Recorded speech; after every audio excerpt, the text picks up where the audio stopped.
आज हम इसी पहेली की परतों को खोलने की कोशिश करेंगे। हमारे एक श्रोता हैं जो यूपीएससी की तैयारी कर रहे हैं।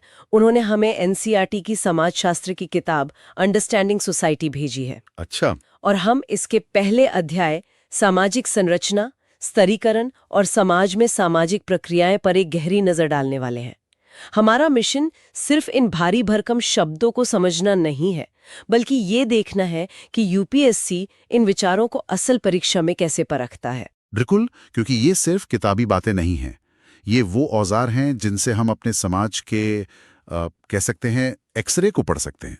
और हमारे पास कुछ पिछले सालों के प्रश्न पत्र भी हैं। शानदार। और इस चर्चा को शुरू करने से पहले हम अपने श्रोताओं से कहना चाहेंगे कि इस तरह के विश्लेषण को जारी रखने के लिए हमें आपके समर्थन की जरूरत है। कृपया हमें सिंप्लीफाइड यूपीएससी बाय पीपीपी के यूट्यूब चैनल पर सब्सक्राइब करके और जुड़कर अपना समर्थन दें। आपके सहयोग से ही हम ये काम जारी रख पाते हैं। तो फिर शुरू करें।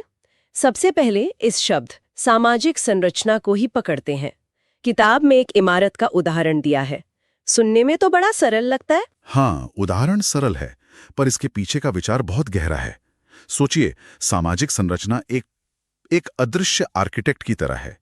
हम सब इसके बनाए घर में रह रहे हैं, इसके नियमों के हिसाब से चल रहे हैं, पर हमें ये आर्किटेक्ट कभी दिखता नहीं। हम सोचते हैं कि हम कहीं भी जा सकते हैं, पर असल में हम सिर्फ उन्हीं कमरों और गलियारों में घूम रहे हैं जो पहले से बने हुए हैं। समाजशास्त्री एमिल दुर्खीम ने कहा था कि समाज की अपनी एक ठोस बनावट होती है जो हम पर एक बाहरी दबाव डाल।